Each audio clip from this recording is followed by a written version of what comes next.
सोन्याचा दर सध्या 1,00,000 रुपयांवर पोहोचलाय आणि त्यामुळे सोनं आता विकत घेणं सर्वसामान्यांना कठीण झालंय। त्यात स्वस्त सोन्याचा आमिष दाखवून फसवणारे एका टोळीचा संभाजीनगर पोलिसांनी पर्दाफाश केलाय आणि त्यामुळे सोनं स्वस्त मिळत असेल तर त्याला भुलून जाऊ नका, कारण तुमची फसवणूक होऊ शकते।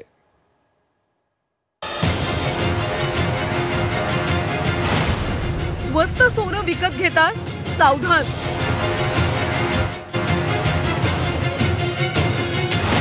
कमी प्रतीचं सोनं स्वस्तात विकणाऱ्या टोळीचा पर्दाफाश।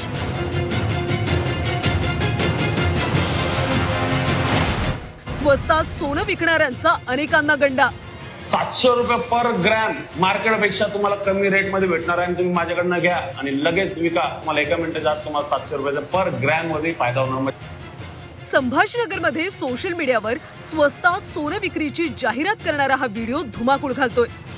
1,00,000 रुपये तोळ किमतीचं सोनं 93,000 रुपयात देतो असं सांगून 7,000चा फायदा लगेच मिळवा अशी जाहिरात करण्यात आली। ही जाहिरात पाहून काही जण या जाहिरातीला भुलले। लोकांनी सोनं घेण्यासाठी जाहिरातीत दिलेल्या क्रमांकावर संपर्कही साधला। 1 मिनिटात 7,000 फायदा मिळतो म्हटल्यावर लोकांची उत्सुकता वाढली। त्याच वेळी हा व्हिडिओ पोलिसांपर्यंत पोहोचला। आम्हाला ही मीडिया किंवा अशी माहिती मिळाली होती की एक व्यक्ती आहे, तो आपल्या ऑफिस खोलून त्यानं लोकांना असं सांगतोय की 24 कॅरेट सोनं आपल्याला स्वस्तामध्ये मिळेल।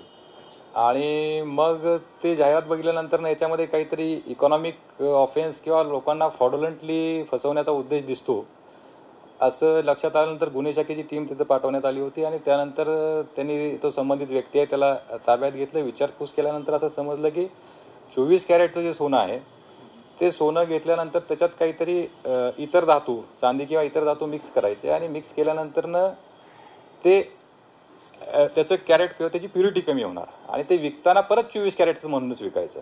म्हणजे हा जो फसवीचा प्रकार भविष्यात होणार होता ते वेळीच मेसेज आणि माहिती मिळाल्यामुळे आपण भविष्यातली जी घटना आहेत म्हणजे अनुचित प्रकार लोकांना फसवलं असतं ते आपण टाळू शकलो। संभाजीनगर पोलिसांच्या गुन्हे शाखेनं सखोल चौकशी केली असता आरोपी 24 कॅरेट सोन्यामध्ये काही धातू मिसळून लोकांना गंडा घालण्याच्या तयारीत होता। पोलिसांनी या प्रकरणी 4 आरोपींना अटक केली। या टोळीनं कुणाला गंडा घातला असेल तर त्यांनी पोलिसांशी संपर्क साधावा असं आवाहन करण्यात आलं। आवाहन करतो की याच्यामध्ये असं कोणी घेतलेलं असेल त्यांच्याकडून तर त्यांनी सिटी चौक पोलीस स्टेशनला किंवा गुन्हे शाखेशी संपर्क करावा।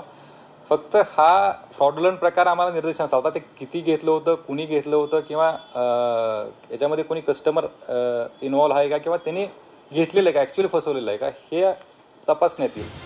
चकाकणारी प्रत्येक गोष्ट सोनं नसते, त्यामुळे चकाकतं ते 100 नंबरी सोनं आहे असं मानू नका। कुणी स्वस्त आणि फुकट देतो आहे तर 100 वेळा विचार करा। संभाजीनगरच्या पोलिसांच्या सतर्कतेमुळे फसवणूक टळली। तुम्ही सुद्धा सावध रहा। विशाल करोळे, झी 24 तास, छत्रपती संभाजीनगर।